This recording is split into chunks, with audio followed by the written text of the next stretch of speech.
Yo, Counterattack Podcast and myself, Daps. Guys, keep liking, subscribing, sharing, all of that good stuff. As usual, got a player here for you. Bit of a poor player. No, I'm joking. You know, no, he's not. But yeah. So I'm glad with all the feedback that you guys are happy that I've brought back the player conversations again. It's been a long time. So had Jamal. Do you know Jamal Fifield? He's at Bournemouth now. Okay. Yeah, he's at Bournemouth. Had Jamal Fifield on last week, which was a very, very good one. So this week we've got someone that's actually been. You haven't been on a podcast, but we did the live Instagram live. Yeah, did the Instagram live when that was happening. But yeah, now he's actually in the studio. We're gonna have a proper chit chat. Adrian Mariappa. There's no applause or anything Daps here. and maps. Oh, Daps and maps. Oh, bloody hell. Yeah, that's a good one. How are you, man? You missed that one, man. No, I definitely missed it. I actually just thought you just messed up my name, but no, Daps and maps. Yeah, man. How you doing, man? I'm good, man. I'm good. Good to be here. What you been keeping up with, man? Because right now you got a lot more free time when you're on your hands. Free time as a free agent. Yeah. So, well, is it free time? I still train. I still try and maintain a usual training schedule and stuff. So, but yeah, obviously not attached to a club. It's very different, but it's territory I've been in before in my career. So Last year, 2016 as well. So well, then you went back to went back to Watford after that. We're not going back to Watford this time. This time. On that though, you're obviously, we're just going to go straight into this conversation, but you're obviously a free agent now, and like you hear a lot about guys going to train with clubs and whatnot. Because you were at Watford for how long were you at Watford altogether? What is it? Well, I joined there at 9, under 9, left at 25, re-signed 29, left at 33. So that's a long time. Like, for you, would it not be a case of like, guys, do you mind if I train? If you actually said to them, do you think they'd allow you to? I don't know. It's not a conversation I've had, or yeah. I don't know. I suppose they'd probably let me go and train with the 23s. I would hope so after being there. But you never know. But yeah, no, I haven't spoken to anyone. I haven't spoken to anyone at the club since I left, really. So. Do you still support Watford? Yeah, still support. I still speak to the boys in that. Obviously, want them to do well. Still watch, the games. And yeah, obviously, I want the club to do well. And I still live in Watford. All my neighbours are Watford fans and that. Yeah. So, yeah, still keep close tabs on the club. So, like, let's delve into the life of a guy that's free agent, right? For a long time, I thought that, someone with a CV like yours. How many Prem appearances you made? 100 and crazy. Over 150. Yeah. Congratulations on that. That's a big achievement. So, Prem, champ, your CV is what it is. You would think that you'd be able to almost walk into championship, at least dressing room or team. And it's only recently, in the last couple of years, I've actually started to think, no, I don't think that's the case anymore. Is that what it's proven to be? Because I've also got another thing that we're going to go on. Look, I think there's loads of factors to it. Do you know what I mean? I think age plays a big factor into it. A lot of clubs look at resale value, etc. Yeah. Obviously, which you see, the championship's very young, moving younger as well. And yeah, I think obviously the time, me being a free agent during COVID twice, that's had a big impact on clubs as well. Hence having a big impact on not just myself, but other free agents as well. So, it's hard to, I don't think anyone could have foreseen how it would pan out. Do you know what I mean? But yeah, just kind of try and adjust and deal with it the best as you can. Yeah. I've had offers, but obviously I want to play at the best level I can. So yeah, and obviously waiting for the right the right offer as well, the right one that sits right with me and the family. I was going to say that to you actually. If it's a case where you just don't want to drop down as well, drop down to like League One and no, like I said, there'd be loads of different things rolled into making a decision. Obviously, I'm 34 now, going to be 35. Obviously, I've got young kids as well, so there's a lot of stuff that comes into it when making a decision. And obviously, when it comes, you just have to just decide whether it's the right one for you or not. Would it be safe to say that you have had offers from other Championship clubs? Not any concrete offers, I'd say. Thus far. Those are the worst, isn't it? Huh? The man that just talk and then... There's one thing about football, there's a lot of talk. Yeah, there's just a lot of of talk and nothing happens. Yeah, there's a lot of talk. But yeah, I mean, I've had conversations with some random places as well, around the world and stuff as well. So is that an option? Like I said, it's just when it comes and it's concrete, then you can assess it. So, but yeah, there's football's full of... It must be talk. Like, because if this was 10 years ago, how old are your kids? Sorry, my kids are 15, 12, 10. Oh, they're grown, bro. Yeah. But like, if it was 10 years ago, let's say, you could probably make these decisions and just go in it if you wanted to. But now you've got to... It's still, I think, it still all just depends where as well. And 10 years ago, I was playing in the Champ, but had my eyes set on trying to get into the Premier League as well. So, like I said, all those different things factor into it. So yeah, it's never ever a straightforward decision. But how do you stay motivated though, man? That's got to be the hardest part. Do you know what? I'm a big believer in like discipline over motivation. I'm still hungry to achieve things in my career. I think that's one of the big things for me. I think obviously I want to, I'm still playing international football, which I'm very blessed to do, and I want to make the World Cup with Jamaica as well, and be in a squad for that. So obviously that drives me as well to keep performing and to, like I said, to still be playing. Try and play at the highest level that I can to stay in contention with that. But yeah, there's days where you wake up and you're not motivated to go and train. You know what I mean? And but I think discipline carries you over the line. You just know, right, I still have to go and do it, and I do it. And in the end, you're glad that you have done it. Is it a scary thing though? Like, at this age, does a thought ever come into your head that it might actually be over, or is that not even in your thinking in regards to like getting a team and stuff like that? No, I still think, because I'm fit and I'm able, I will get, in my head, I'll still get somewhere. I'll still be playing. Listen, there comes a time when, it just won't be anymore anyway. But, yeah. But yeah, I think if I hadn't had anything, no phone calls, no offers, then then maybe that would be more of a thought of mine. But because that hasn't been the case, then not thinking like that. Oh, that's crazy, man. But at least your phone's ringing.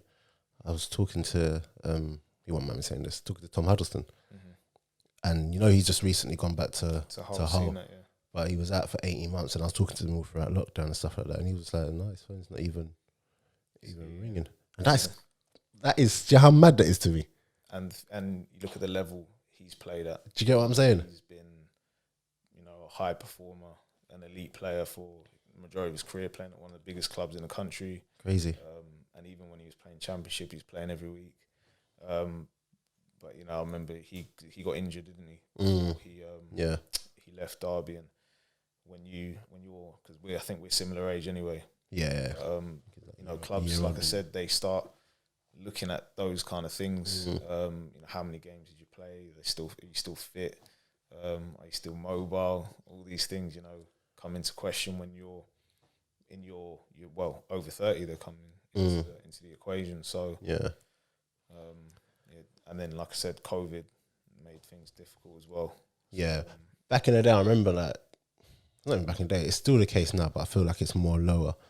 When you looked at a load of different teams, there was always the experienced lot. Whereas now, I feel like it's such a young man's game that a lot of coaches maybe don't think that, like you said, resale value and all of that, and a load of them just think that can he still do it? There's no resale value, so you put all that stuff before the actual quality of a player. I think you have to look at an individual basis. You know, you go right to the top. You know, easy to say talk about Ronaldo, but you know, he's one of many over the years. You know, he's not the first one who's been playing late into his 30s, early 40s to be playing at an elite, a very elite level. You know, the very, very top. And you know, throughout my career, I remember there's been loads of players who still had the hunger and drive to play, and like you said, the quality. You know, players like Tom Huddleston, he wouldn't have played at the level he did for all them years if he wasn't a good player first and foremost. And then obviously bringing experience is something that's needed. Even when I was 18, 19, I was fortunate because I had such good experience and older centre backs playing alongside me, or that I was playing with, or just watching on a Saturday that I could learn off, and that made me into the player I ended up becoming. So I do think there's a balance. Obviously, like I said, it's becoming more of an athletic game. So you have to really look after yourself if you want to stay in the game as long as you can. But I do feel that older players do tend to get overlooked, and it's just an easy comment to say, "Oh, he's 12," without actually looking at the individual. Yeah, no, that's mad to me. And you know, you spoke about, it's not like 10 years ago as well, or 20 years ago, whatever, when the older players weren't looking after themselves and stuff like that. You're looking after yourself. What? You're vegan? Are you still vegan? Yeah, I'm still. Yes. What, you don't want to come back to? Nah, I'm good. How long you been? Yeah, so this is now 4.5 years. You actually, all jokes aside, you actually notice, like, I feel it in my recovery. I used to have tendonitis in my knee, which was quite bad. And it was just, do you know what? I started on that path because I had a intolerance test when I was at Crystal Palace. I was intolerant to dairy and eggs. And they were the first two things I cut out. And I noticed a big difference in my tendonitis. So I ended up just kind of following that path, and led me to how I eat now, which has worked for me thus far. Plenty of athletes I know are doing it, or have, you know, tinkered with it as well. But like you said, football's moved on in a case of, you know, every club's got like nutritionists and stuff like that.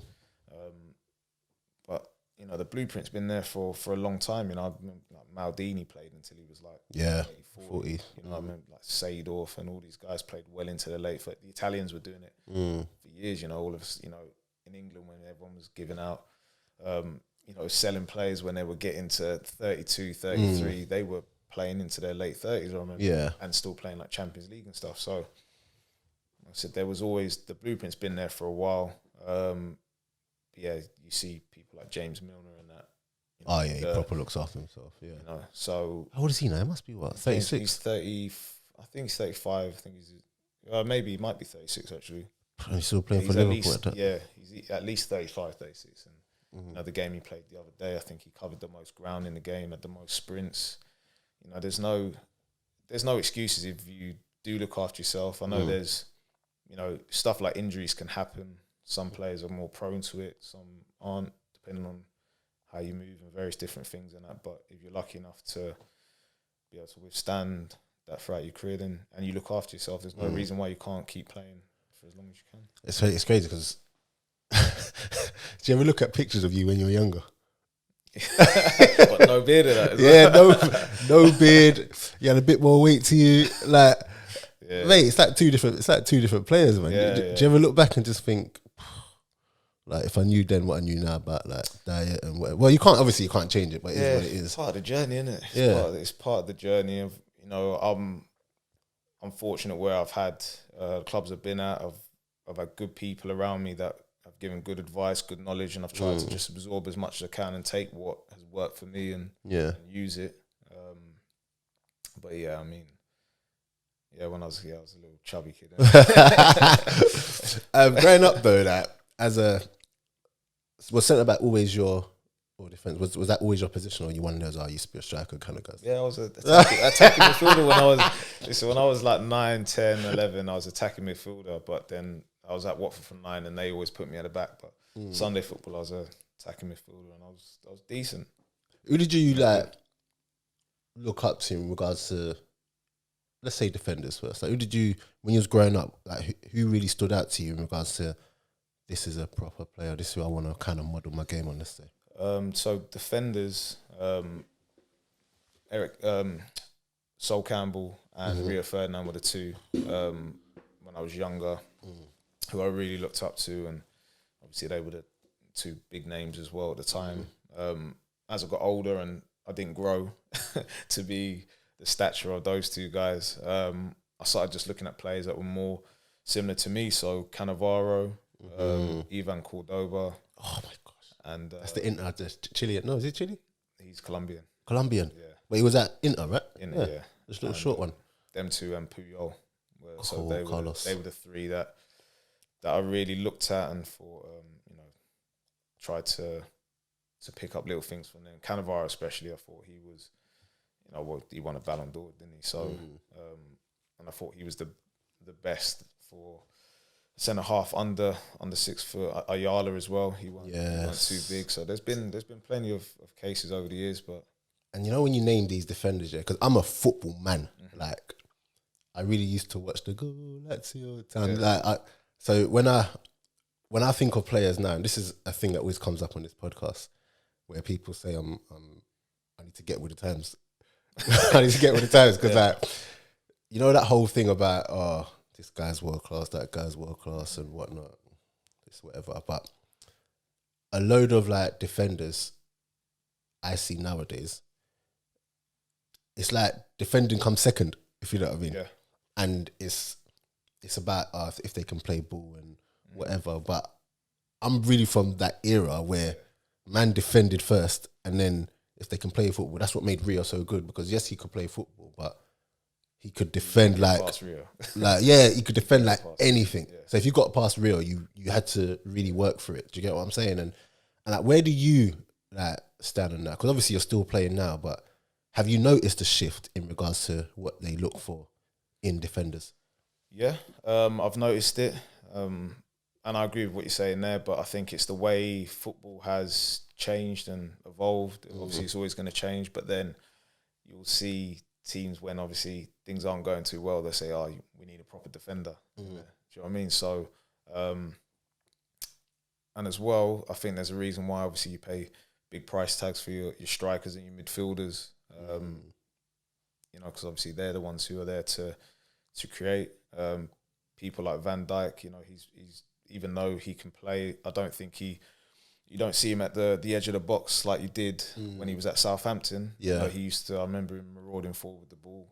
He's plauded on his defensive abilities. Him and Matip. Obviously you need to be able to pass and move the ball well, have a range of passing as well. But like I said, first and foremost, they're there to keep the back door shut. They've got world-class players throughout their team to do the rest. So I think, obviously, first and foremost, you want your defenders to be able to defend, especially centre-halves.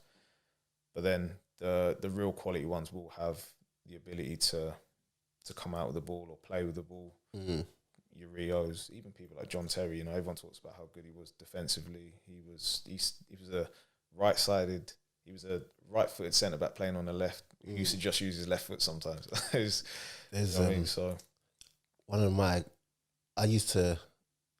Someone who's underrated for their like distribution of football, even though they could actually defend. I used to really like Gary Cahill, until he went Chelsea. Then I just, I'm a big fan of Gary Cahill from the beginning. I think he's another one. He's 35, just dropped down to the Championship. Look at the condition he's in. He's not. Is that Bournemouth? He's at Bournemouth. Yeah. Top pro, obviously a very good pro. Obviously, still playing. He done really well at Palace as well.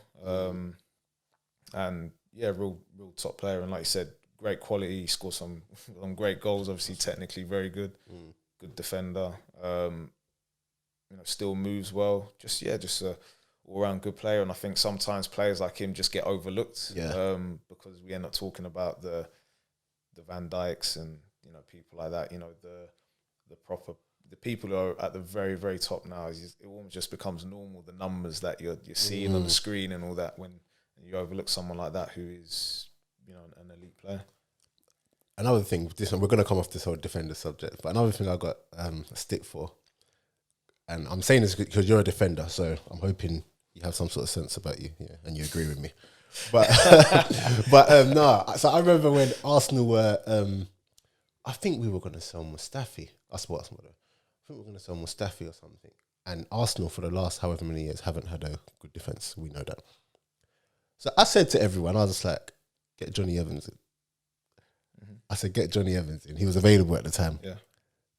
Like, and then, you know, we need someone that's just going to come and just defend. We don't need people to come and do the football thing, whatever. So I said Johnny Evans. Like, now I'm saying this to you because, am I wrong in that shot? do you know what? It's interesting you say that. Like, I think Johnny Evans, great player. And because, like, since he left Man United, he's been kind of, you know, at teams that have, you know, been mid-table, or then he's gone. Well, no, he didn't go Sunderland. West Brom. He was at West Brom. I'm sure teams that have kicked on sometimes. He was on loan at Sunderland early on in his career.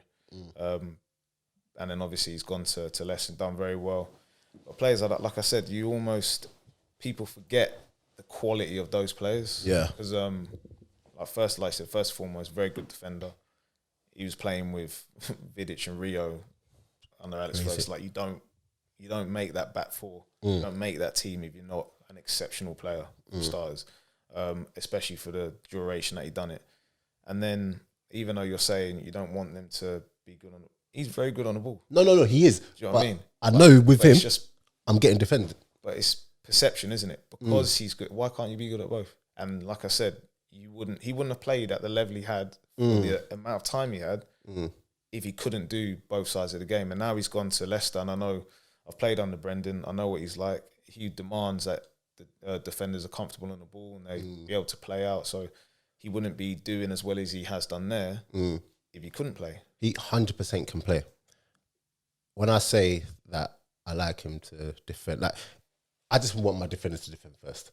And with him, I know he could defend first, but then once he's defended, he's not just going to give the ball. Like, do you know what I mean? Like, I just like them to. I think where it comes from, like, has to be a team ethos as well. The emphasis to defend as well, because there's no defenders out there in the world who can just defend on themselves. Like, you know, it has to come from you defend as a partner, for starters, with your other centre back, then as a unit, then with the players in front of you. Yeah, half of it is organising. You know, I hear that, but when you support Arsenal and you've seen some of the things that I've seen, like, I'm done with that whole. No, I'm not done with the whole ball playing thing, because it's super necessary, especially in today's where everyone has to play at the back and everything. And I'm not one to come on a podcast and slate man, so I'm not going to do that today. But I've seen some things, and I'm just like, listen, we just need man to just be able to organise properly and just like the Brentford game, like that. Oh, listen, that's poor, bro. It's poor. It's poor. And do you know what, for because that game was interesting. It was interesting to watch, because I thought, obviously, Brentford, I'd never seen them play as many long balls up to Ivan Toney. You know, not that I'd watch, I could be wrong. But usually they always play through the thirds. They're very good at doing that. You know, very expansive team. They went quite direct. They just missed out the middle third and went up to Toney. But I think when that was happening, the thing Arsenal didn't do, they just didn't adjust. You know, so if, you know, for a start, I thought Ben White just could have just jumped a little bit. If he jumped earlier, he might have won the ball. But if, you know, we've all had games of centre backs where you're getting beat in the air. I think, you know, the first thing you need to do is just get a midfielder just to sit on his toes and help you out there. You know, he had Ben White's number, and I actually think, I'm not one of those just like, I actually think Ben White's going to become a top defender. I genuinely do believe that. I think in that game, but you know what? He's young, coming into the Arsenal team. It would have been nice if the person next to him, Pablo Mari, helped him out a bit. just in terms of, I'm not even just talking about the challenging for headers, but I mean, like, you've got two people who are having to focus on their own thing. Do you get what I'm saying? Like, and I know these are two top players. In fact, let me talk Kolo Toure and Sol Campbell. Kolo was a player he wasn't on Sol Campbell's level or whatever, but at least he's got someone next to him and he's got people around him. You had Lauren, you got Ashley Cole in the beginning or whatever. Like, as a unit in front of him, you got people who can actually. Isn't that what I just said earlier? Listen, but it doesn't. It is a unit, and like you said, Kolo Toure. The reason why him and Sol Campbell done so well together, they were very different, complemented each other. I think, with their styles. Obviously, Kolo, he was rapid. He's rapid, very aggressive. I think he was a nightmare to try and get past if you're a striker. I didn't see many people beating him and stuff. So,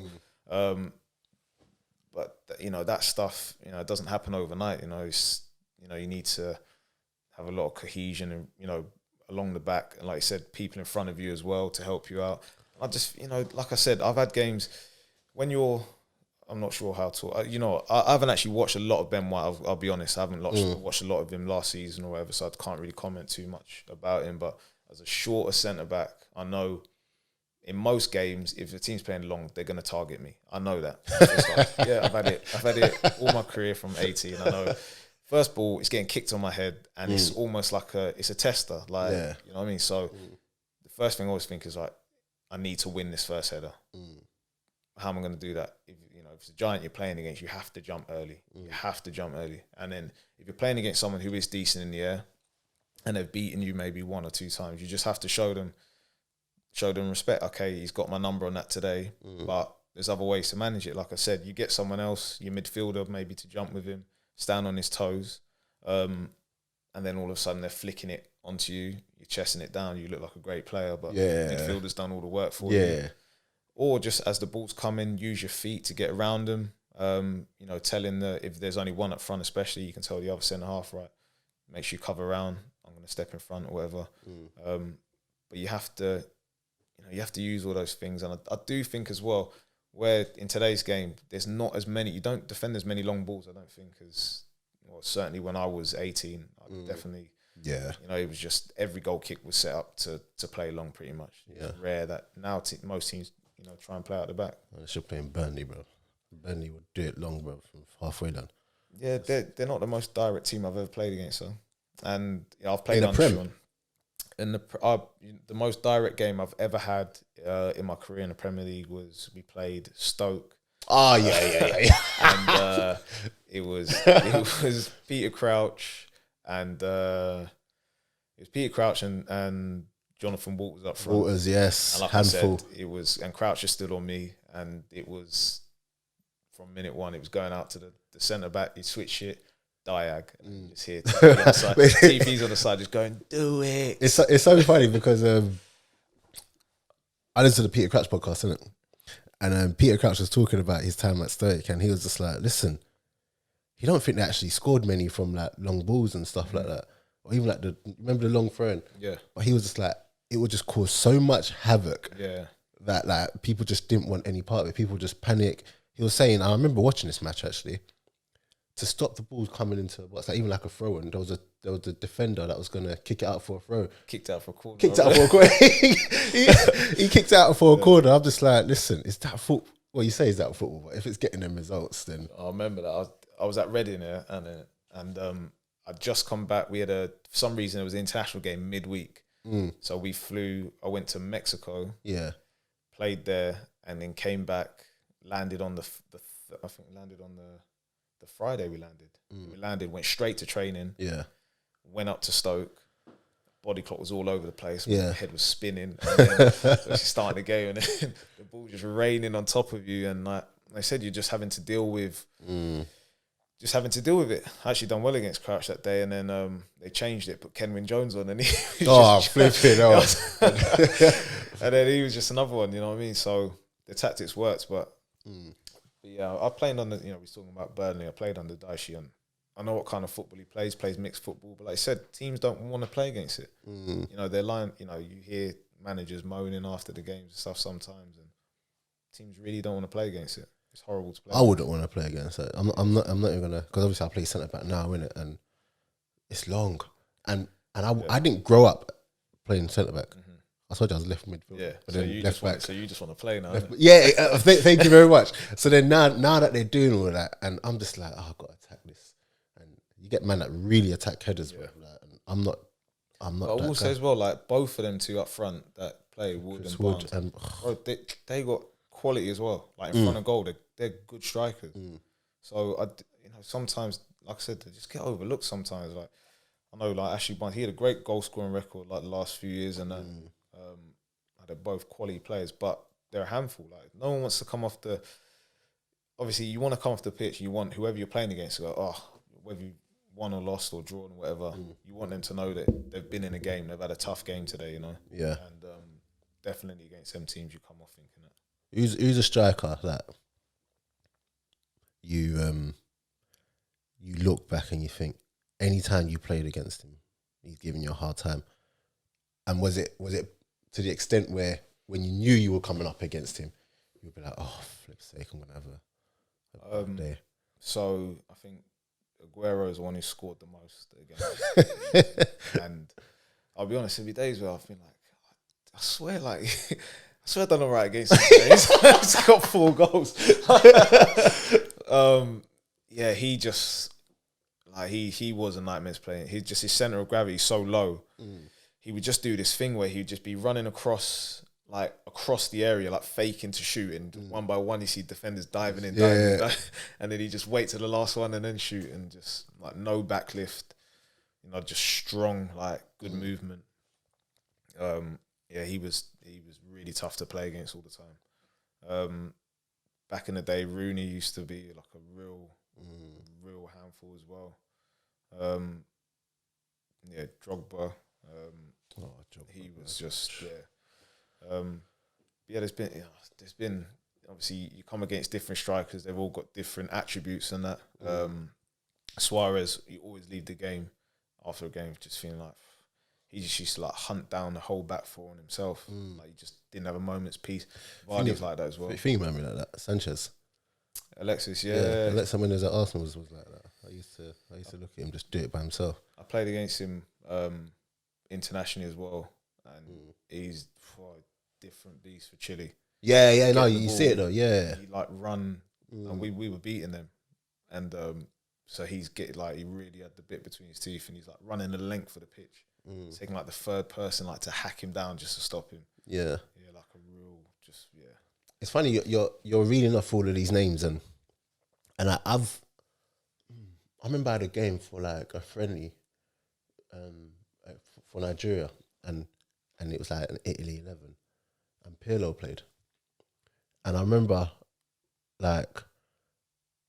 looking at him like in awe, and I'd seen like bare players on around, but like I don't get in awe, but there's like this is Pirlo, and then like you're watching him, and it's crazy. This is why I like to watch games like live, because when you see him on TV, he's a good player and whatever, but he came on and just changed, and it's like minimal movements, but it's like he just knows the game. But do you, like, with all of those names you read off, like playing in the Prem week in, week out, you're coming against the top players in the country. Do you still have those games where it's like, oh, this is Aguero, this ain't like, fair play to Chris Wooden, that good player, but this is Aguero. Do you know what I mean? Or is it literally just another game now? No, I think obviously you look forward to those games as well against the big strikers. I don't think it takes much to motivate you or get you up for them games.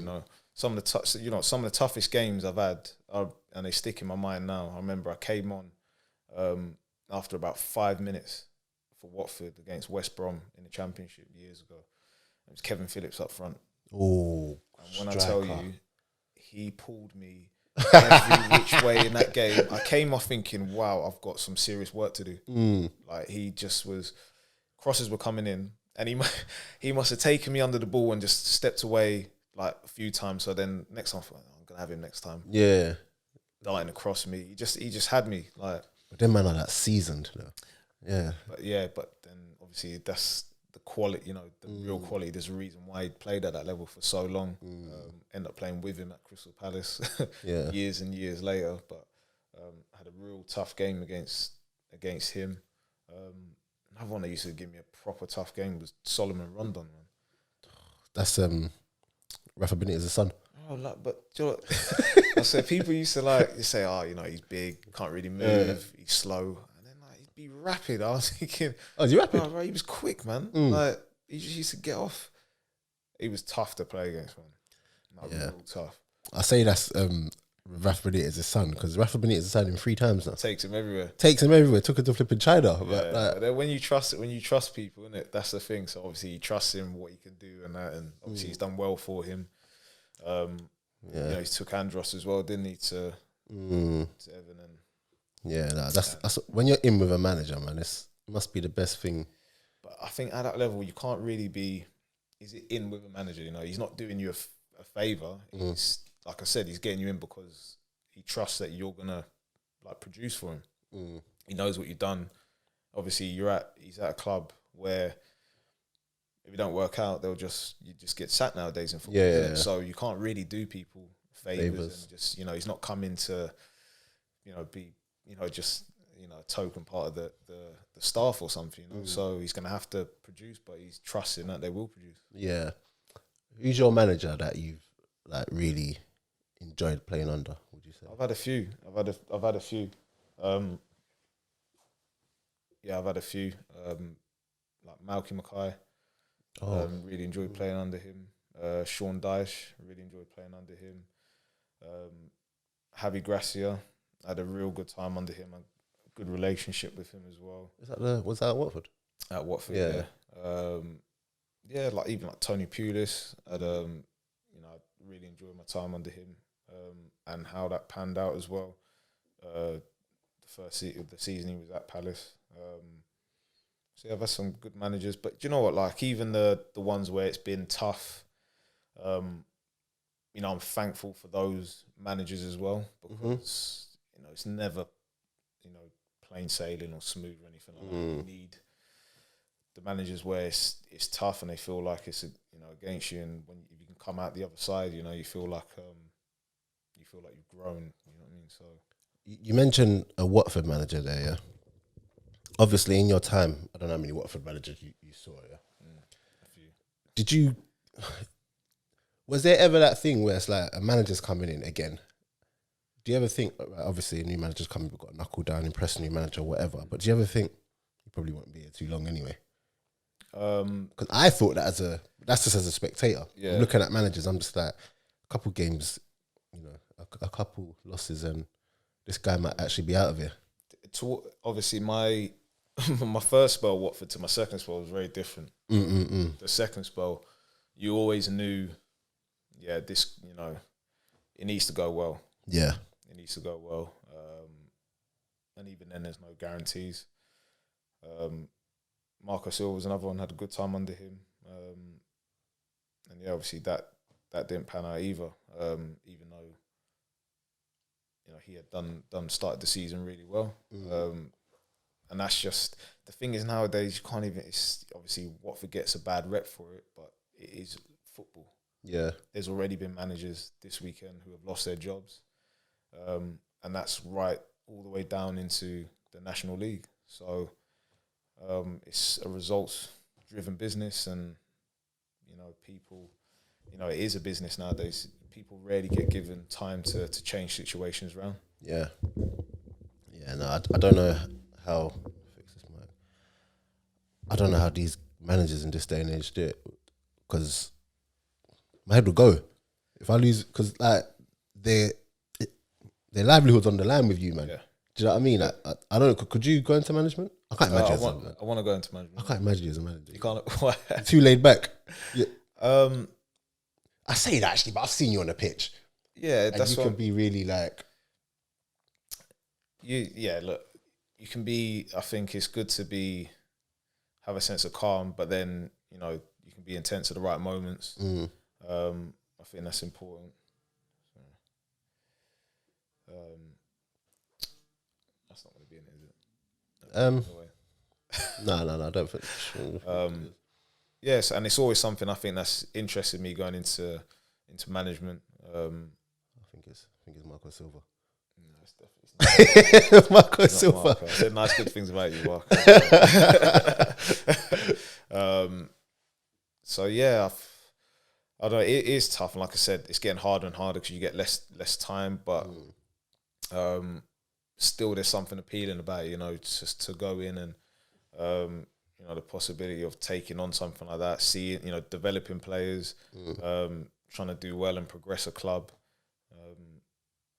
You know, so I think there's still, you know, great appeal about it. I'm asking you a question, yeah. I need brutal honesty, right? Because I think you've lied the whole thing so far. I've lied the whole thing. no, I'm playing. But like when I've played that, and sometimes when the manager leaves the dressing room, you know it as a player, where you're just like, oh, he needs to go, man. He's whatever. Basically, has that happened with you where you've been like, not saying, sack him now, but where you're just like, oh, I can't see him being around much longer? Or is it always just one of those who's just like, look, it's not going well for us, let's just keep knuckling down and whatever? It's all, I think, like I said, nowadays, it's always in the back of your mind. And I've played, you know, like I said, with Javi Gracia. You know, he lost his job after 4 games of the new season at Watford. And, you know, I wasn't in the squad at the time. He was one of the managers who, like, you know, I would have been trying to fight for him, if you know what I mean, to stay in the job. So I thought, you know, like I said, I liked him as a person off the pitch as well. So, but it's never nice, obviously, people losing their jobs, and you just know it could happen at any time. You never know.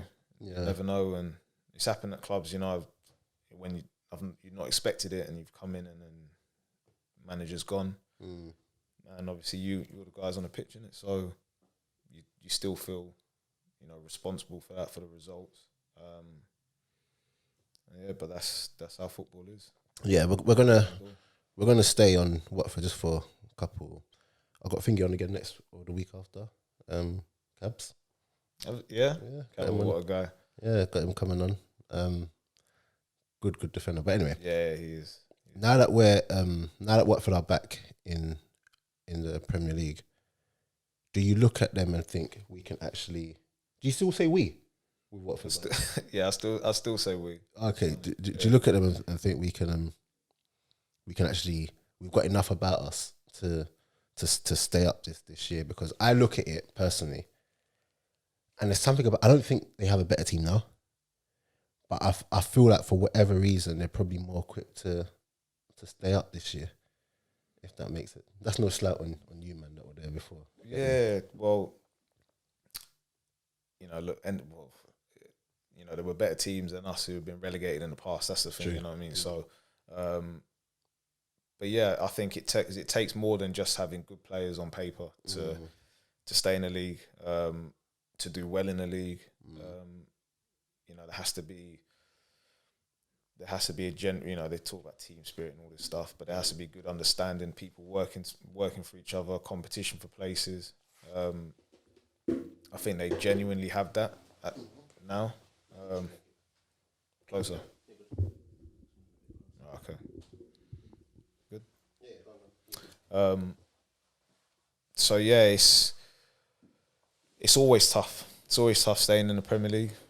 Always tough. But from what I've seen, obviously they've had, you know, 2 really good wins so far, and they were really good performances as well. I don't think they're going to struggle to score goals, and that's the hardest thing in the Premier League to do. And I think when you can do that, you always give yourself a good chance. And yeah, I think they've got a really good squad throughout, I think. So yeah, going to give themselves the best opportunity.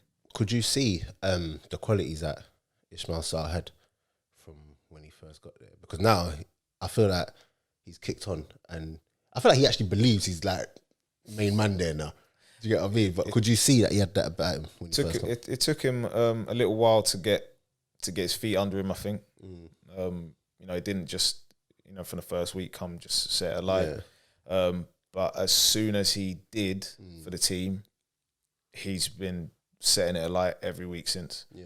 And I think the year we got relegated, he was out injured for a few games, and it really affected the team because we were literally just playing through him like every game. I was playing right back, he was playing right mid. Yeah. And I remember it was just like our tactics was just, you know, pretty much get the ball to him. Yeah. But he was just running a riot, and yeah, I think he's grown as a player. He's a proper nice guy as well. So obviously I wish him all the success, but obviously he's a vital part to that team as regards to scoring goals and assists and just causing other teams havoc.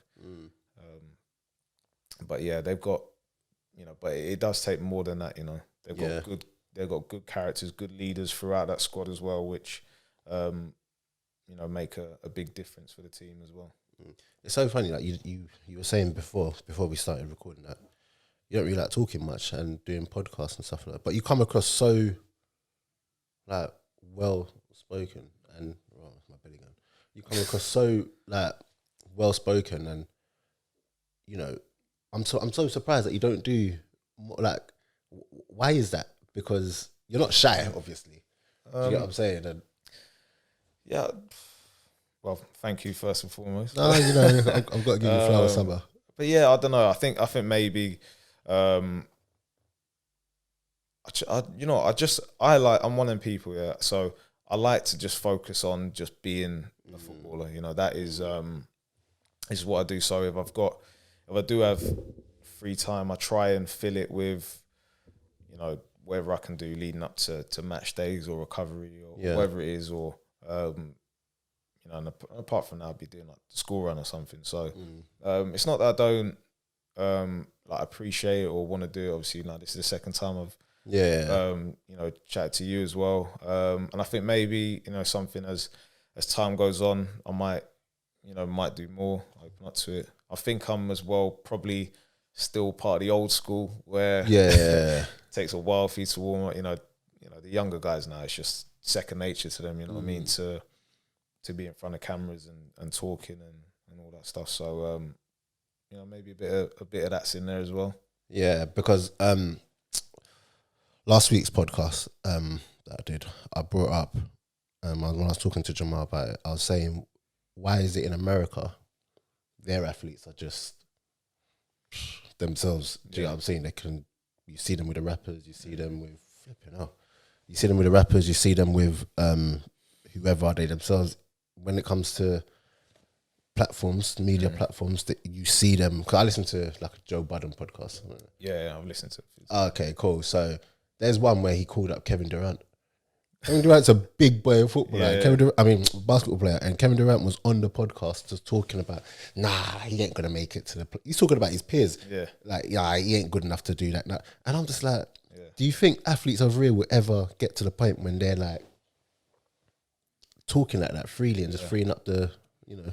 Well, I think it's a culture shift though, isn't it? I think in America there's been those spaces where they can open up like that, I think, for probably a bit longer. And I think, I don't know, like, it's just maybe the sports over there, it's been encouraged. I think in England for a long time, it was, you know, if you was doing, because I think it could have hindered your actual career, you know, and, you know, your career on the pitch. But I think obviously nowadays, obviously clubs, everyone is screaming for content now. So there's certain things now you see clubs doing, and it's funny to me because I'm thinking, you know, like even just a few years, I remember, you know, when I was at Watford and someone wanted to bring their own photographer in just to, you know, take pictures for their social media and stuff. And this wasn't even that long ago, and it was like, you know, you want to do that kind of thing. Yeah, and now like it's. You couldn't get enough of it. The club would want to use the, you know, those pictures, those images, or whatever as well. So I just think, you know, just the culture has shifted, it's changed. I don't think, and I think it's either, you know, you get with the times now and everyone moves with it. I do think as well, mainstream media probably don't want it. It's less of a handle they've got on things. I noticed that during lockdown, actually. Because during lockdown, you guys are, in your contracts, you have to do certain media things, right? There's a certain amount of hours you have to do, because during lockdown, you guys didn't have to do that. So a lot of guys, I think, because you guys were at home or something, you weren't obliged to do whatever. Media. Oh, yeah. okay. So well, it's what I heard, because then a load of people started doing it with their friends. Yeah. So like all of a sudden, you're looking at Sky Sports, and Sky Sports hardly had any content or whatever. But then you'd go and look at Ordinary Joe blogs. He's got Troy Deeney on. Yeah. Do you get what I'm saying? Yeah. And I definitely noticed that they didn't like that. I remember I was getting DMs because I was flying last year with all of that, and I was getting DMs from like some of these media outlets saying, "Oh, you should be careful when you get these players to talk." And like, that's like, but they'll be trying to do exactly what you were doing. Do you see what I'm saying? That's what I mean. They've had to check. They didn't want to go down that route. They wanted to keep it the way that they've been doing it for a long time. But like I said, it's changed. Society's changed. You know, people want to see a different side to things, and they want different opinions as well. Yeah. No. So on to Jamaica. Yes. Do you know the national anthem? Of course, I know the national. Oh, listen, you got to ask these things. I don't know. I might tell you to sing the national anthem, and you come with "God Save the Queen." Yeah. I don't know. Of course, but yeah. So you've had like a really good career with Jamaica, and you're a mainstay in that team. Over the years, have you noticed the difference in like some of the like? Not, I don't want to disrespect past players and say the level, because you still had good players, but would you say there's been a difference in the level? Yeah, the level that of players coming in regards to where they're playing their football at the time and whatnot. Because I don't know if you saw a couple months ago, there was a big thing about all the people that were playing for Jamaica now, and I saw it. Everyone that would be technically eligible. Yeah. But I've seen loads of things. What? So that wasn't even a thing of that they're actually playing? Well, obviously there's a lot of players now, obviously, that have come into the fold recent months. People like, Ethan Pinnock. Yeah. Obviously Michael Antonio, Kemar Roof, Liam Moore, Wes Harding, Amari Bell, Ravel Morrison, Daniel Johnson. So I think it was these guys, obviously, were the newer players. Dylan Barnes, Anthony Grant as well. So they were the newer British contingent that had come over. Obviously, a lot of the guys, they're playing, elite football, high level football. Yeah. Obviously, you look at what Michael Antonio's doing for West Ham every week. I just think there's been times when there's been high quality and times when it's dipped down. But the thing is, playing over in CONCACAF is very different to playing over in Europe. A lot of the going over there, people wouldn't probably know a lot of the players you're playing against unless you do some research and actually know. A lot of these teams will have been together for a long time as well, so they've got identity and good team ethos, everything. So you're going over there, and when you play away at some of these stadiums, like, the hostility that you feel is crazy. And it's hard to explain to people when you've just got a mental image of how Europe is, how it is over there. Because a lot of these countries, their footballers are their biggest stars. It's like so if you go on their social medias and that, they'll have millions of followers and you don't even know who they are. Do you know what I mean? But so playing in these countries, it doesn't matter where you play in England. Them games are hard. Yeah, they are so hard. Yeah, which is why it's always been so hard for us to make the World Cup after '98. It's been, it's been hard to find the right balance and chemistry of players, because it is so tough. Like you need more than just good players on paper to make it. I remember chatting to Lau Taylor about that, and he mentioned El Salvador. And I was like, El Salvador? Have they even got? Well, obviously they got a team. I was like, and he was just like, nah. El Salvador they'll bop you off the park as well, and they're horrible, bro. Like these. Oh, you played El Salvador? I've played against them, and they're they will smash you. Like when if you make a challenge against them, they're rolling around on the pitch. It's mad. And over there as well is more. There'll be a lot of Spanish-speaking refs as well, and who are more, from Central American countries. And you just know you're just not going to get the rub of the green sometimes. It's just the way it happens. And it's hard. And when you, like I said, when you go away, I remember going to Guatemala away. This year is going to like 2013, and turn up to the stadium. It's a World Cup qualifier, and get to the stadium like 2 hours before the game. Thought, let's go check the pitch out. That's what every team does. So you walk in, and it's just in like a inflatable tunnel. Yeah, that's a bit weird. They've all got like running tracks around. Inflatable things. So, okay, so you get out. We get out there in like for starters, they were shaking the bus as we're coming down the like the causeway into the stadium. Get onto the pitch and you just hear the whole crowd is doing monkey chants. Like when I say the whole crowd, like not a little section there, not a little section. The entire stadium is rammed. 2 hours before the game, it's rammed. Like the whole, and you're there just like, wow, like that, like that's the whole crowd. And then it was mad because we lost the game. We lost the game, went back, and we had another game, and then we ended up knocking them out because we beat Antigua at home, so we knocked them out of the group. But you go away to these places, and when I said like it's so hostile. Like I got sent off at Honduras. I was getting like bottles of piss chucked at me over the railing and that. It was mad. Like we got Honduras coming up actually. So when's that? That is in October. Okay. So yeah, like just proper gone off the point there. No, what I'm saying is so it doesn't matter who you are, where you play, and how good your names are. It takes a lot more to actually do well out of our region, and I know it's looked down at by the other regions around the world and that, but I really enjoy playing there. It's tough, it's competitive, and then there's some real good Jamaican players coming through as well. Yeah. How far do you think like the current crop could go? Like, because I look at you guys and I think I ever messaged you one time to like say I genuinely do hope that you guys get to like the major tournament in the World Cup. I should say, not that the other one ain't major, but I don't think it's going to be much longer. I genuinely don't think that but then hearing you speak about these other countries now, it's tough. Like you think our region is USA, Mexico, Canada, Honduras, Panama. Obviously us.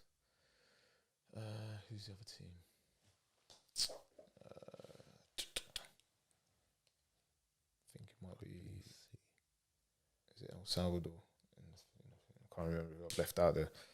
I've left someone out, but you're gonna get the group up. Yeah. So, what is it? CONCACAF.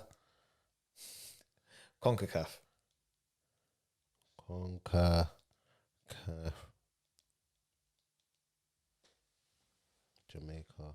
Oh, Costa Rica. Oh, there you go. Played them last game. Oh, they're good. I heard they're good as well. They're good as well. Oh, they've got people like Brian Ruiz still playing for them. Joel Campbell. Joel Campbell. That's what I mean. Like, there's no easy games. Can we make the World Cup? Yes. Is it going to be tough? Yes. It's always tough. I got high hopes for this group. I got high hopes. Yeah. So we just need to get it right on the pitch. So one of the people in your, and I've made a conscious effort to talk about him in this podcast, Ravel Morrison. Mm-hmm. So he's someone that, I don't know, he just always seemed, to me, just love to get at him. Yeah. Let me just say it like that. I just love to get at him. But he's someone that I genuinely feel, even now, he can still go on to play like at, in Premiership, wherever he wants, whatever he wants, and he's such a good player. But how misunderstood do you think he is? Because when I have had communication with him, it's calm. It's so... But then you've obviously had much more communication with him, and Like, do you look at him and think that if they could only see this side of him, this side of him, maybe, you know, things might be a bit different?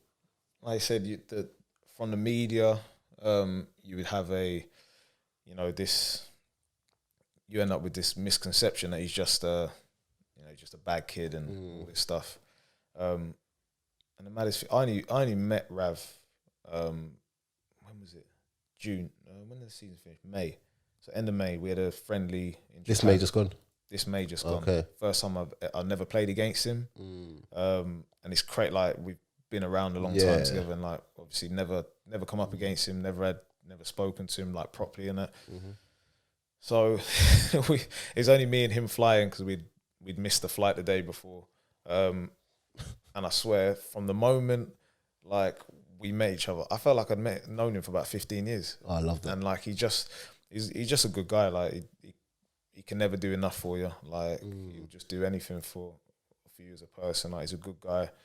And yeah, he's you know, as far as talent goes, I've not played with anyone or seen anyone with more just natural ability than all now still.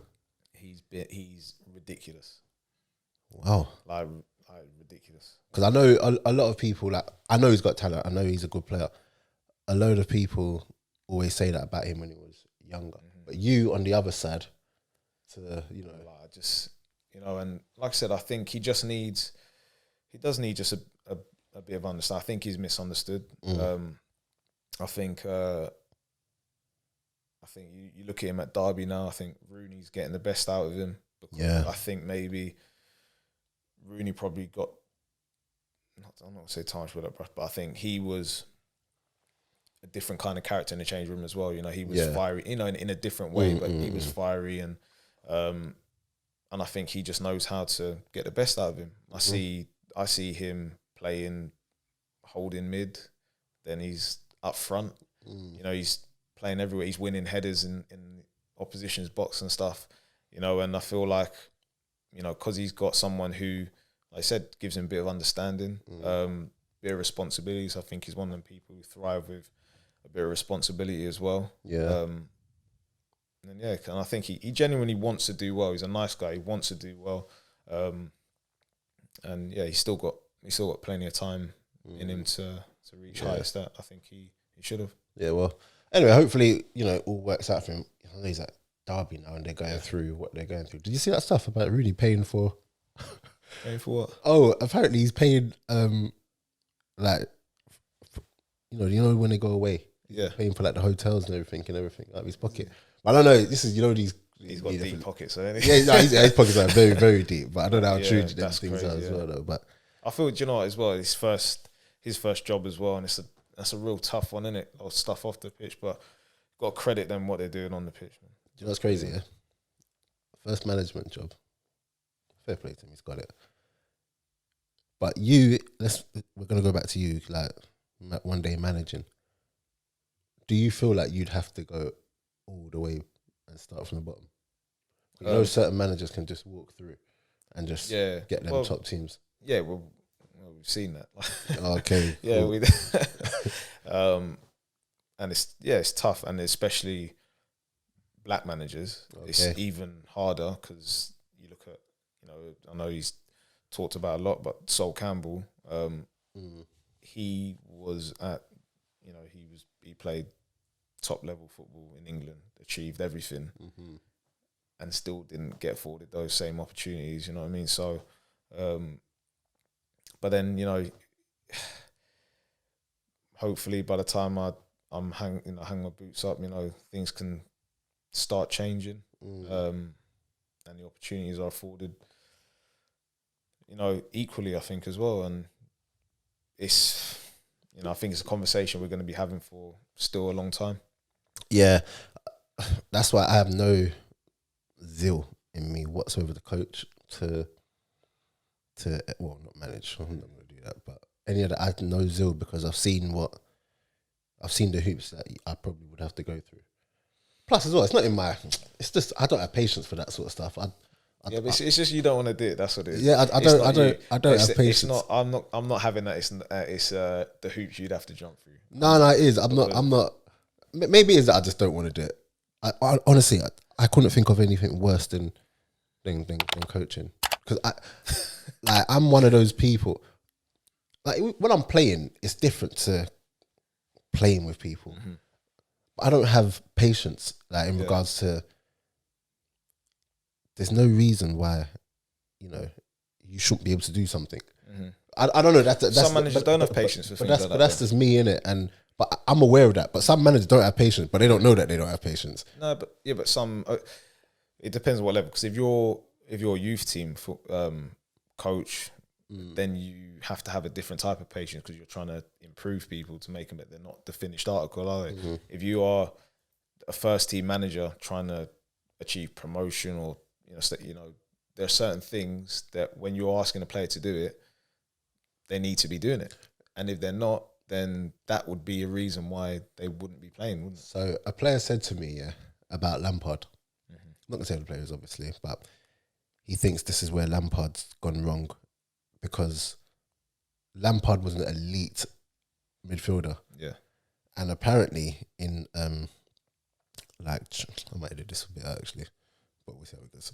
But he had the same expectation that they should be able to do it, to do that. And I remember the person saying, "It's all good you saying that, but we didn't have Drogba up top, and we didn't have." Do you know what I mean? He was like, we're kicking it up to a certain player and it's bouncing back off him and whatever. But I say that to say that when you're that player that has that expectation that they should be able to do it like you were, but they're not on your level, like it's only ever going to end one way. Yeah, the thing is, Lampard was doing like ridiculous stuff, innit? Like, did you see what I'm saying? I remember I played against him, like picked up 4 yards and just done one of them dippers in the top corner, like, but. Is he really expecting his players to do the stuff he was doing? But I don't know. Because he's only managed. He was Derby was his first, and then Chelsea, isn't it? So you're talking about two levels. Obviously, I know that the jump between the champion and the Premier is big, but he had good players there at Derby who, and if you're aspiring to try and get promoted, which they were, then I'm sure the demands he's putting on people probably I weren't there, but if your team trying to get in the Premier League, you have to put high demands on people. Yeah. Simple as that. And they would have had good strikers, they would have had good players. Derby's had players that have played in the Premier League, So I don't know. I weren't there to see. I don't know exactly what. So I don't really have context of what I'm talking about. But I just feel like if especially Championship, the two levels he's managed at, then he has to put high demands on the players. And I'm sure when he was younger, he would have had those high demands on himself, and managers would put it on him. That is why he got to the levels he did. For real. Did you like Lampard? If you have to, Lampard or Gerrard, which one were you? It's funny how you have to be either or, innit? Yeah, I know. Yeah, like it's either Lampard or Gerrard. Like it's never Lampard and Scholes, never Gerrard and Scholes. It's always Lampard and Gerrard. That's one of the hardest questions. It's one of the hardest ones because Lampard scored goals like a striker. Like, it's ridiculous. 20 goals a season. Yeah, but I don't know. I think Gerrard just had that ability just to. They both did, innit? They dragged their team sometimes. This is it. Both did.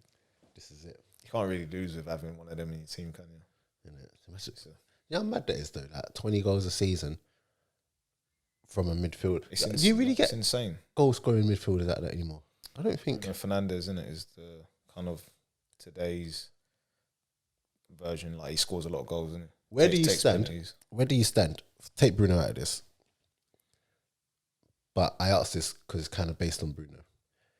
In regards to, so I'm a man that's like, if you're not scoring or assisting at that ridiculous level, then you have to see some sort of impact. You know what I mean? So Lampard, we'll talk about Lampard. Lampard, whenever people talk about Lampard, they talk about his knack for scoring goals and whatever. But I genuinely believe Lampard could actually play football. Do you know what I'm saying? And if he's not scoring, he's still influencing the game. Yeah. And someone like Bruno, I like Bruno, but I just feel sometimes that he can, if he hasn't scored or whatever, then he kind of goes missing. You don't really see much of him.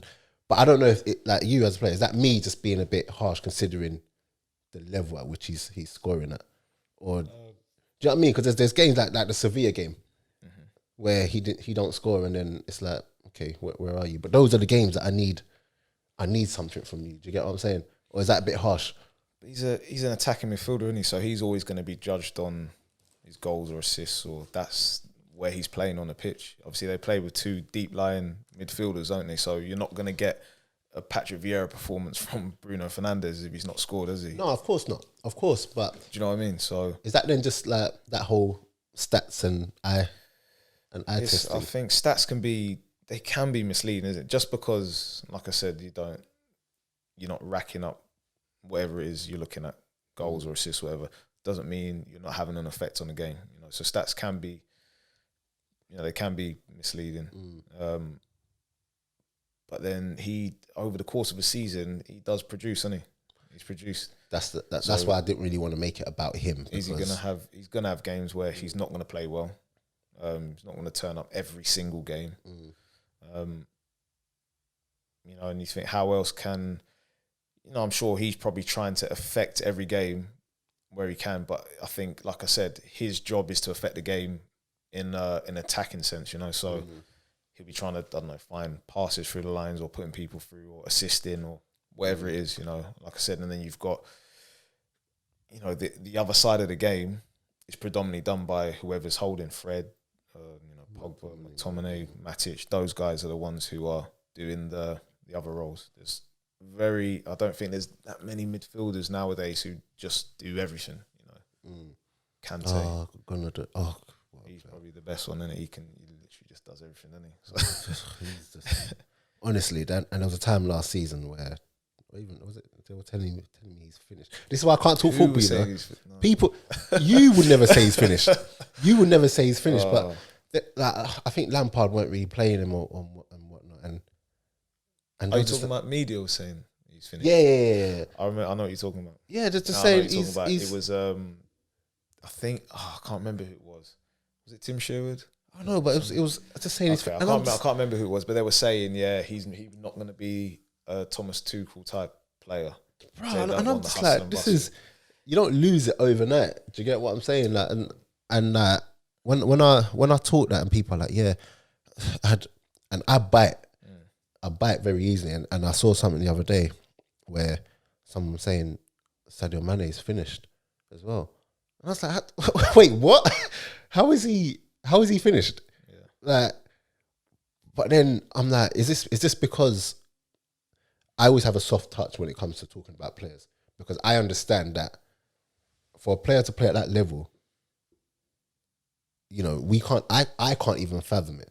Do you get what I'm saying? Because I know how hard I tried, and I didn't even get to them high levels. So I can't come and just call a player rubbish. It's mad. It's mad to me.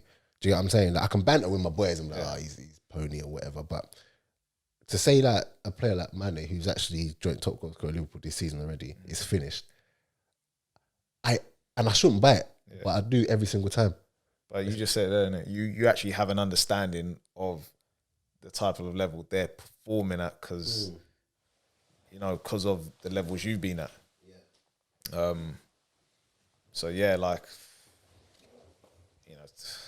They're both them players, Kante and Mane. They're ridiculous players. Yeah, they're world class players. So imagine that. You don't just, like you said, you don't just lose it overnight. I don't even remember Kante really going through like a bad. I think it was when Conte came in. I think, was it Conte or Sarri? I think it might be Sarri, and he changed. He made him play further forward. Okay, yeah, I remember he was playing further. And then people were like, he can't. And I'm like, oh, all right. Do you know what I mean? But it just shows now, doesn't it? Obviously, the new manager loves him, and the amount of goals like Chelsea scored from when like he has been the holding midfielder and he's jumped to press someone, wins it, and then he's put someone through whatever. Like it's different. Like reads the game so well. In today's world, you're not allowed like a dip in form. You're not allowed it. People. Well, that's the thing, isn't it? It's just it's our society, isn't it? Like they're just on you. They just want you to to fail and all of that. Like so, Greenwood, great example. Good player, is gonna go on to achieve good things. Hopefully, there's going to come a time where he's gonna, go through. They all go through it. Even Mbappe, like a whole Mbappe goes through, and people are just like, he's not. And I'm just like, can't a player just? I'm seeing stuff. People saying stuff about Messi because he ain't scored in his. Listen, his first 3 games. I'm like a whole Messi. It's like but here's the thing. Like as a player, when Messi and Ronaldo can still be getting stick, it's like it's like I mean, come on. Yeah, no. You actually had people like doubting, saying Ronaldo like his legs were gone and stuff like that. Imagine that. I just don't think they actually watched. You literally just looked on paper and looked at his age, said, he's playing in Italy, so must be slower over there. You couldn't have actually watched him or seen his numbers or anything. Do you get to, not get to, but do you still watch quite a bit of football? Yeah, I try and watch I watch loads. Okay. There'll be random games on in my house. Oh, is it? Like Shrewsbury against random stuff. No, just stuff on my everywhere. Like so, yeah. I'll be watching whatever. Okay, cool. German or French or Australian if it's on MLS. You don't watch Australian football? If it's on sometimes, yes. Nah, you do not watch Australian. I've watched because I played with. There's a few guys over there that I've played with. So Ledley, Adam Lafondra. Is Joe Ledley still there? He's back over here now.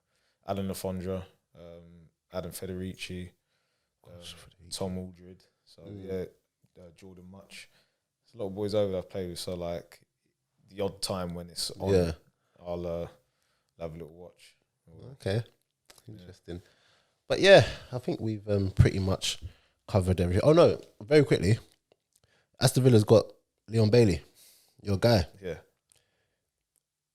I personally don't think people recognise the player that they have there, And do you know what it is? It's it's because he's a Jamaican international here that people don't give him the ratings, I think.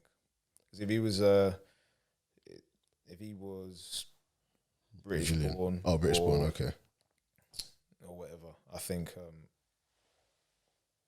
people would have a higher opinion already of him. Obviously, he came on the other day and you look what he done. Like, and to players who have people who have just watched him playing in Germany and Belgium, you understand? Like that's what he does. His highlight reel is ridiculous, and he impacts games positively all the time. Rapid, both feet,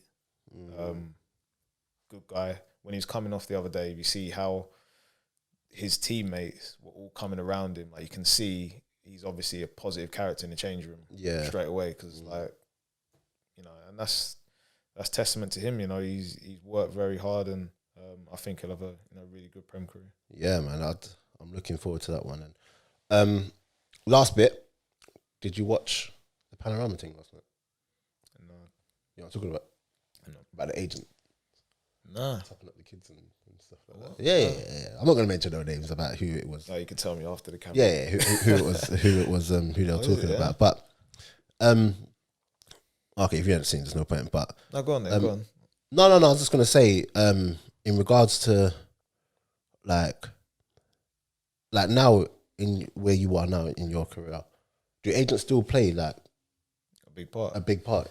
Well, yeah, they do when so for example, like for me, I'm a free agent, so you need an agent to, unless someone from a club's got your direct number to pick you up, to call you or whatever, then you need. I think if you're at a club and you've been there for a long time, some players can do their own deals often, but it is it's a business nowadays, so effectively agents are businessmen working for you, and so you do effectively need them. I mean, I'm not sure how young these kids were that you're talking about. But the thing is, I personally, regardless of what they say, it's illegal or whatever. Like, I know man are really going after these kids when they're like 10, 11. Yeah, you see, know what I mean? for me, bro, like, leave them. They just need to enjoy playing football and, you know, concentrating on that. You don't need an agent at 10, 11 years old. But it's such a big business that it's like it's happening. Guarantee anyone's gonna make it as a footballer. Do you know what I mean? Yeah, Like, that's what I'm saying. So even when you were saying you're there at 9, were you even enjoying football at that age? at 9, Yeah. I love football. The best bit about football is Sunday football. Because at that age, academy football started when I was an under 12. So back then, it was all School of Excellence. So you play for Watford, but you could play for your Sunday team. And for me, that was wicked.